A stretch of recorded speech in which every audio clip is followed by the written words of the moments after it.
और आज हम करने वाले हैं मध्य प्रदेश का संतलत काल, यानी कि मध्य प्रदेश में संतलत काल के किन किन शासकों ने यहाँ पर आक्रमण किया है, वहाँ से जितने क्वेश्चन आ चुके हैं वो, प्लस कितने क्वेश्चन संभावित बन सकते हैं वो। इसमें ध्यान रखना कि हम करेंट इशू को भी कवर करेंगे, तो प्लीज़ लेक्चर वॉच करना, ठीक है। क्वेश्चन कहता है कि मांडू विजय दक्षिण विजय की कुंजी थी या था, किसने कहा था। सवाल आपके मन में उठना चाहिए कि जो मध्य भारत है यानी कि मध्य प्रदेश है, वहाँ पर दिल्ली के शासकों ने क्यों आक्रमण कर दिया। ठीक है, ये समझने के लिए आपको जानना होगा यहाँ का मैपिंग। ये है प्यारा भारत,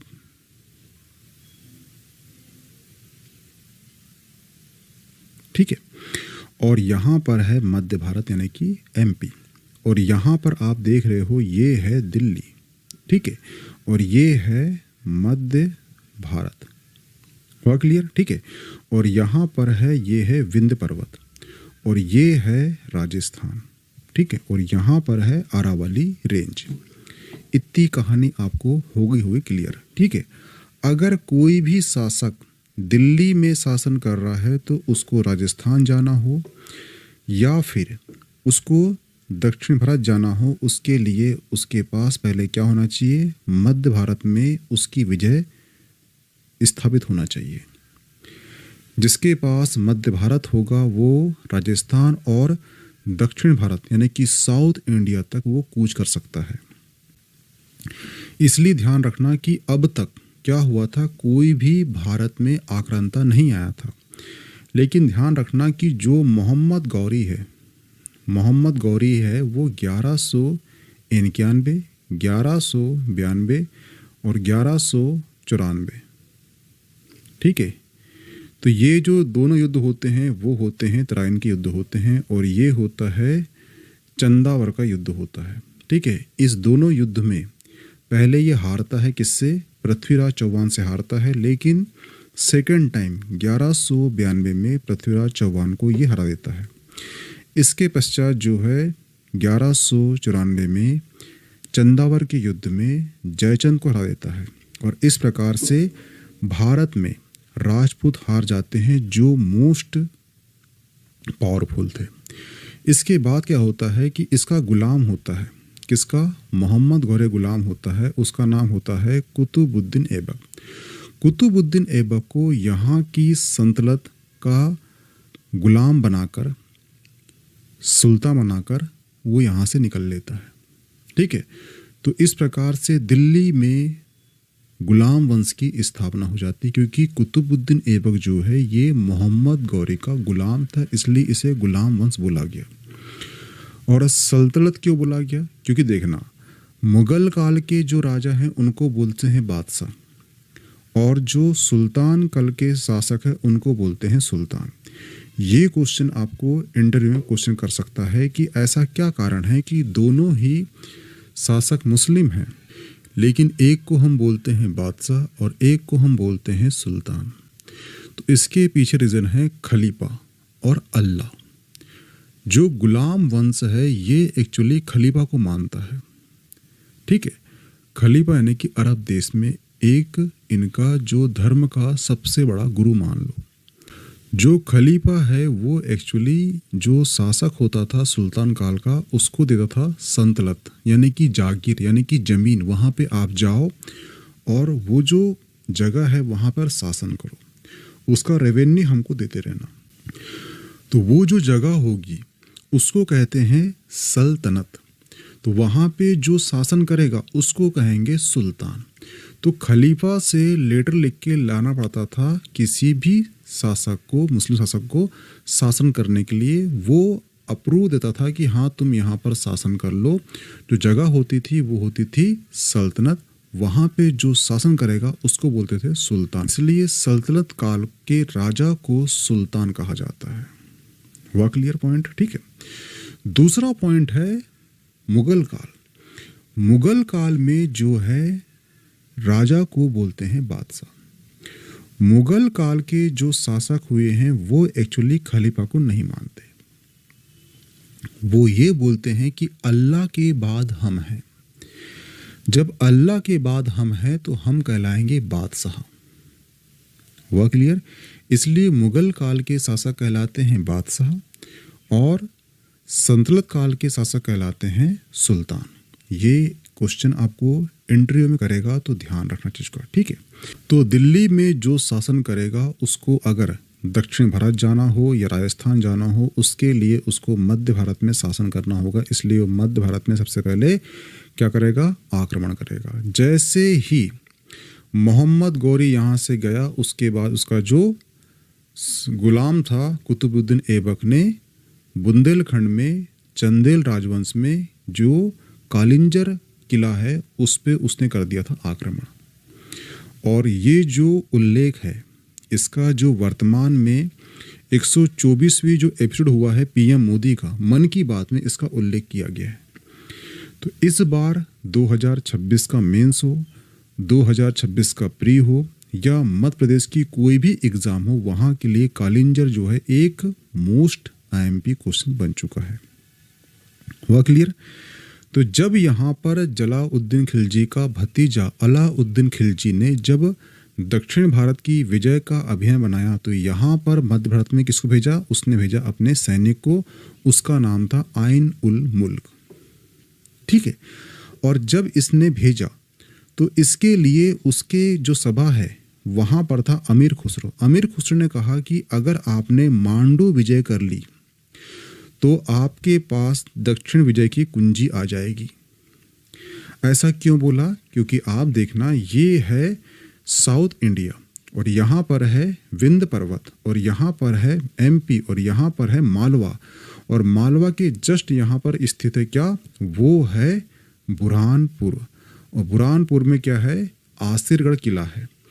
और आसिरगढ़ किला को बोलते हैं दक्षिण का द्वार, साउथ गेट। यानी कि दक्षिण विजय अगर प्राप्त करना है तो आपको आसिरगढ़ किला को जीतना होगा। लेकिन उसको जीतने के से पहले आपको विजय प्राप्त करनी हुई कहाँ पर? मांडू में। इसलिए क्योंकि मांडू में किसका शासन? क्योंकि मांडू में जो शासन था किसका था? वो था परमारों का। और परमार वंश का काफ़ी रुतबा रहा है अपने प्राचीन इतिहास में। हम जो है परमार वंश पूरा पढ़ चुके हैं, हम देख चुके हैं, ठीक है। इसलिए जो है अमीर खुसरो ने कहा था कि अगर आपको दक्षिण विजय प्राप्त करना है तो उसकी कुंजी कहाँ पर है? वो है मांडू में। इसलिए किसने कहा था? वो कहा था अमीर खुसरो ने। क्यों कहा था? क्योंकि आपको अगर जाना है तो अलाउद्दीन खिलजी के दक्षिण अभियान के लिए कहा था अमीर खुसरो ने। तो ये पॉइंट को ध्यान रखना, ठीक है। क्योंकि जो अमीर खुसरो है ये एक्चुअली 2 मार्कर का क्वेश्चन है। अगर आप 2 मार्कर में सब लिखते हो परंतु ये पॉइंट छोड़ देते हो तो आपको नंबर कम मिलेंगे, क्योंकि ये क्वेश्चन उसने उठा चुका है, मध्य प्रदेश पीएससी ने खुद ही उठाया है। अगर आपने खुद उसके आंसर के में इसे लिख दिया तो आपके नंबर बढ़ने के चांस बढ़ जाएंगे। तो इसलिए अगर डी पढ़ते हो आप तो आपके जो मेंस और प्री दोनों के जो क्वेश्चन है उसको हल करना आसान हो जाता है, इसलिए, ठीक है। इसका आंसर क्या हो जाएगा? इसका आंसर हो जाएगा ऑप्शन डी अमीर खुसरो, ठीक है। एन उल मुल्क मुल्तानी ने इनमें से किस शासक के अधीन सेवा नहीं दी है? ठीक है।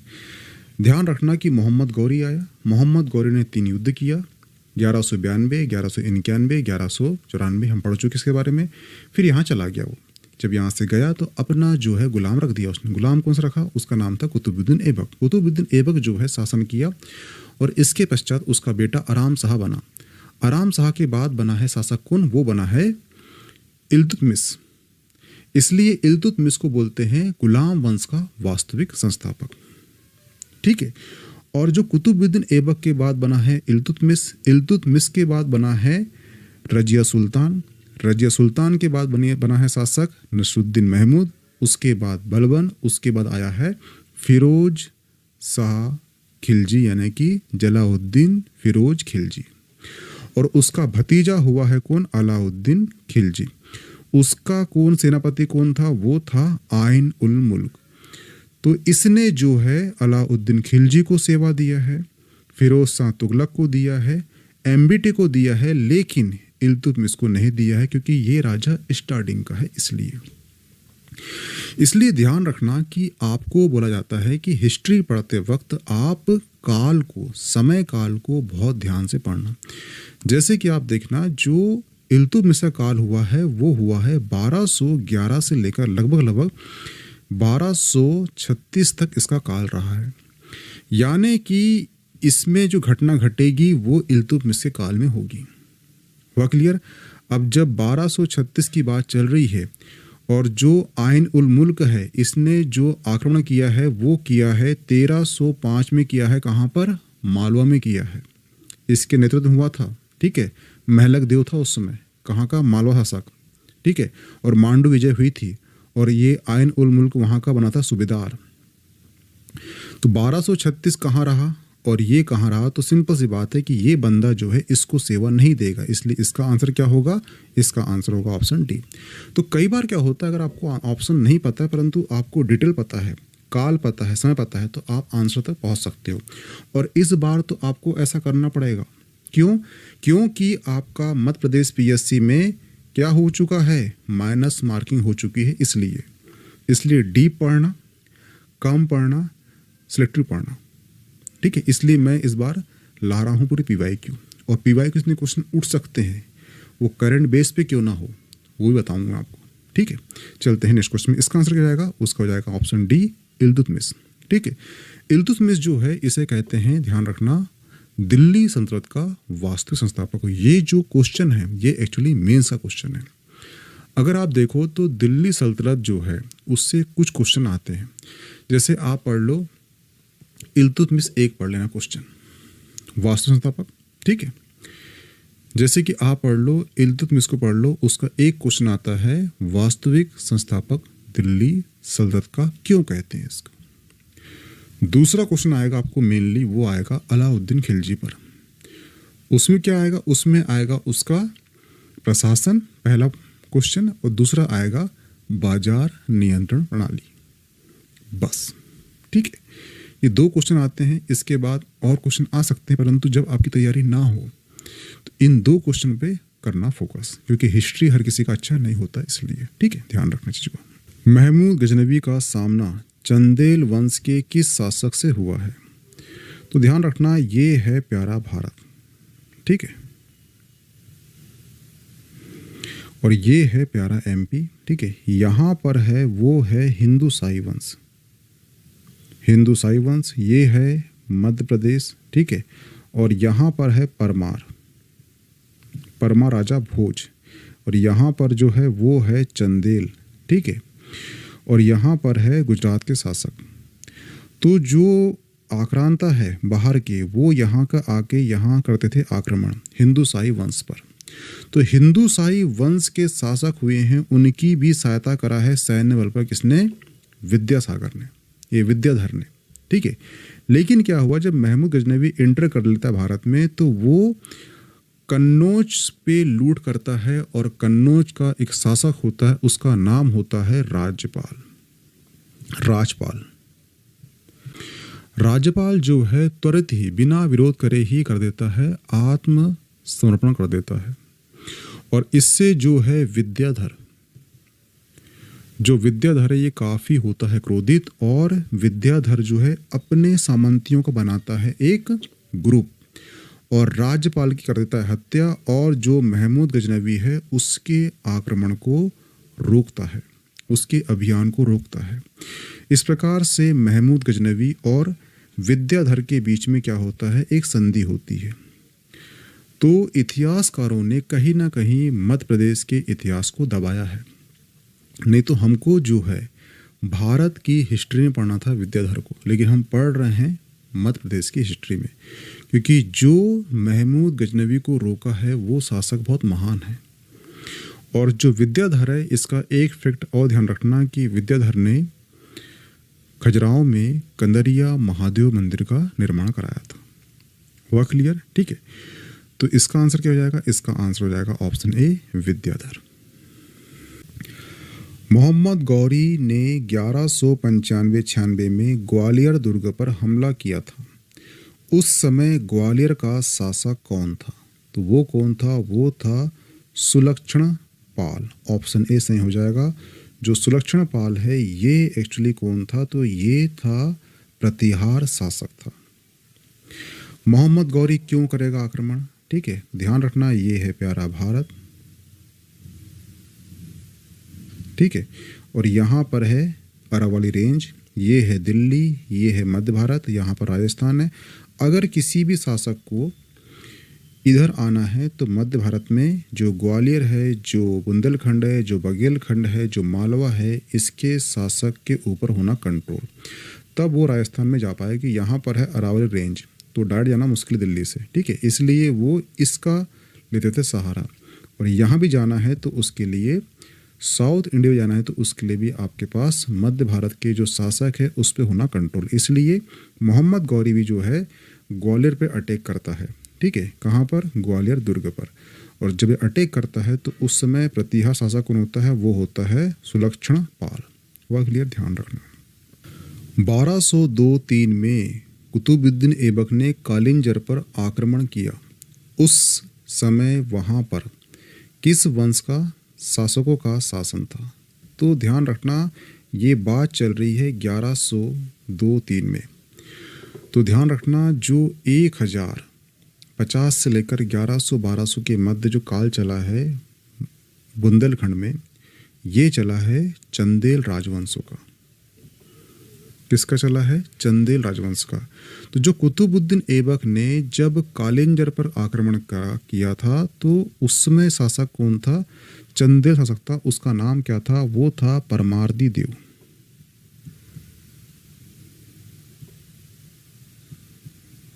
क्या नाम था, परमार्दी देव था। परमार्दी देव वही शासक है जिसके शासनकाल में कौन था, वो थे अलाउद्दीन। और अलाउद्दीन मारे जाते हैं पृथ्वीराज चौहान के साथ युद्ध में, ठीक है। और इसका उल्लेख किसने किया है, इसका उल्लेख किया है जगनिक ने। अलाउद्दीन जो है इस विश्व की सबसे लंबी गाथा शैली है, इसमें 52 लड़ाइयों का उल्लेख है, ठीक है, ध्यान रखना, ठीक है। तो कुतुबुद्दीन ऐबक कौन होता है, जो मोहम्मद गौरी जो होता है जब चले जाता है तो कुतुबुद्दीन ऐबक गुलाम वंश की स्थापना करता है दिल्ली में। और उसके लिए उसको दक्षिण भारत और राजस्थान पे होना चाहिए था कंट्रोल, इसलिए वो मध्य भारत में जितने राजवंश होते हैं उस पर करता है आक्रमण। तो जो कालिंजर किला है उस पर वो आधिपत्य करना चाहता है, इसलिए वो यहाँ पर करता है आक्रमण। लेकिन यहाँ पर ज़्यादा दिन तक टिक नहीं पाता, क्योंकि जो चंदेल शासक होता है परमार्दी देव, इसका पुत्र होता है त्रिलोक्यवर्मन। कौन होता है, वो होता है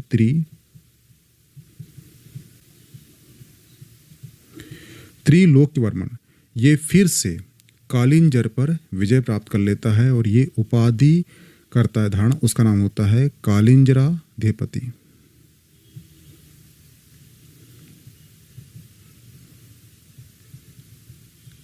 ये उपाधि धारण करता है कौन, त्रिलोक्यवर्मन, जो परमार्दी देव का पुत्र होता है, ठीक है। क्वेश्चन कभी आपको आएगा कि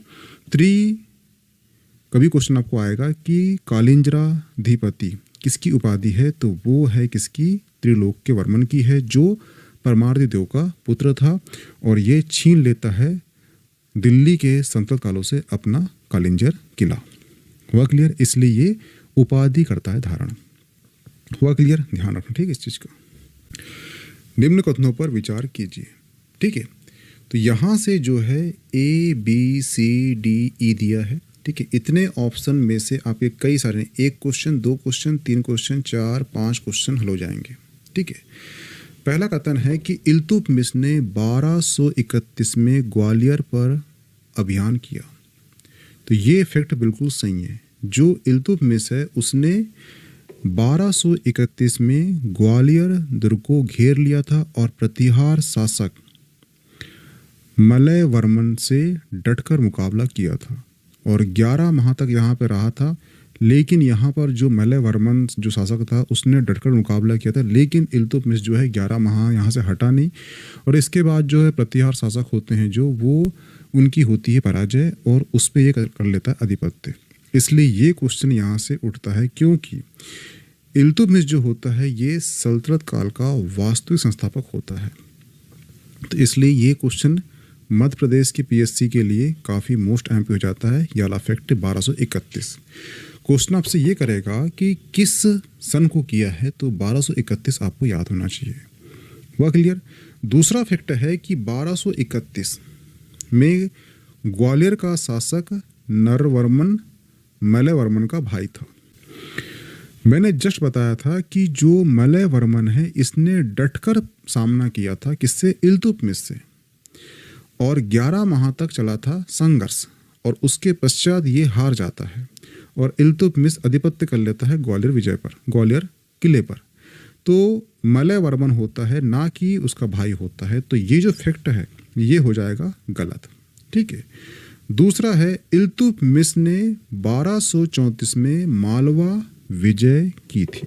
ये बिल्कुल सही है कि 1234 में इल्तुतमिश ने अपने मालवा अभियान के दौरान भीलसा पर आक्रमण किया और उसे तहस नहस कर दिया था। तो इस प्रकार से याला जो फैक्ट है ऑप्शन सी ये भी सही हो जाता है।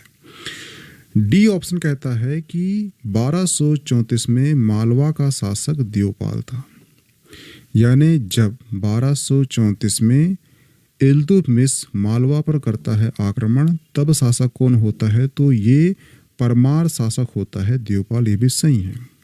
वह क्लियर। अंतिम पॉइंट है कि इल्तुतमिश में मालवा अभियान के समय विजय मंदिर को नष्ट किया था। बता चुका हूँ कि इसने तहस नहस किया था, उसमें जो मंदिर को नष्ट किया था वो था विजय मंदिर। ठीक है। तो इस प्रकार से जो है ये ऑप्शन ए सही है, ऑप्शन सी सही है, डी सही है, ई सही है। ठीक है। यहाँ पे देख लो, जहाँ बी है वो हटा दो, बी हटा दो, ये हटा दो, तो ऑप्शन बी सही हो जाएगा। वह क्लियर।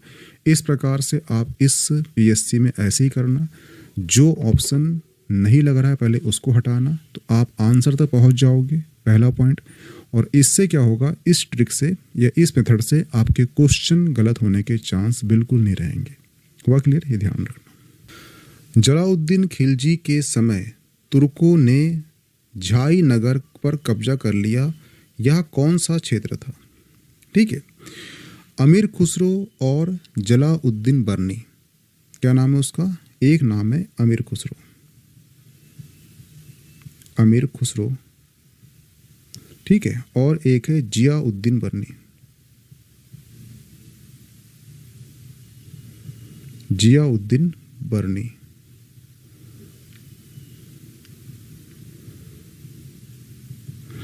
जियाउद्दीन बर्नी ने लिखा है कि जलाउद्दीन ने शासन काल में झाई नगर पर कब्जा कर लिया। किसने? जलाउद्दीन ने झाई नगर पर कब्जा कर लिया। अनुमान यह है कि उज्जैन था। जो ये झाई नगर है कौन रहा होगा? ये अनुमान है कि ये उज्जैन रहा होगा। यहाँ से सुंदर मंदिर का वर्णन और मुस्लिम इतिहासकारों ने किया है, यानी यहाँ के जो सुंदर मंदिर है उसका वर्णन जो है मुस्लिम इतिहासकार ने करा है। तो झाई नगर क्या रहा होगा? ऐसा अनुमान है वो उज्जैन रहा होगा। वह क्लियर, ऑप्शन सी सही हो जाएगा। ठीक है, ध्यान रखना।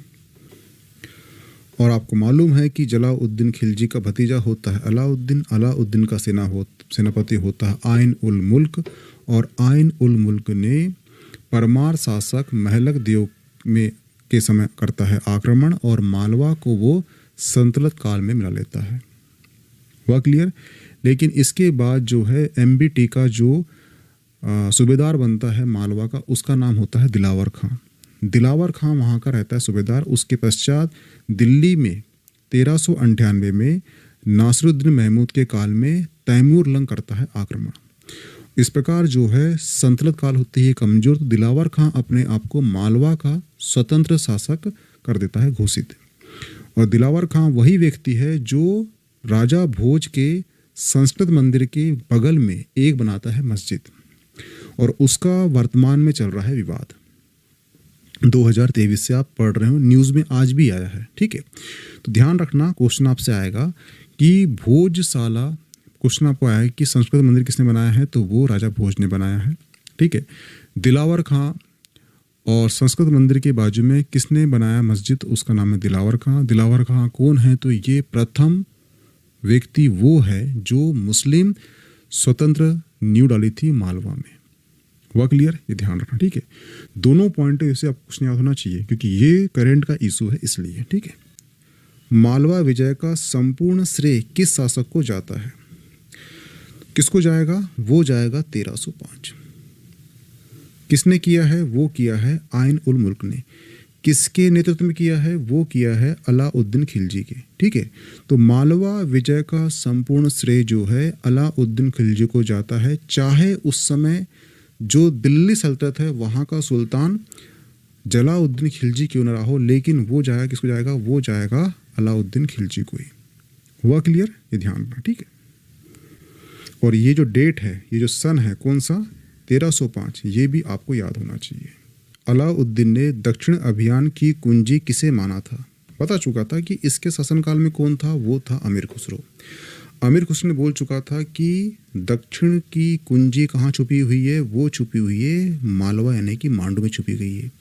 तो मालवा अगर आपने विजय कर लिया तो आसिरगढ़ किला विजय कर लोगे। जब आसिरगढ़ किला विजय हो जाएगा तो आप दक्षिण में इंटर करना आपका आसान हो जाएगा। तो दक्षिण जो ताला है उसकी कुंजी छुपी है कहाँ पर? मालवा पर। ये अलाउद्दीन खिलजी का ही दरबारी था, अमीर खुसरो ने कहा है। तो इसने मान लिया था कि इसकी कुंजी कहाँ छुपी है? वो ऑप्शन सी मालवा में छुपी हुई है। हुआ क्लियर?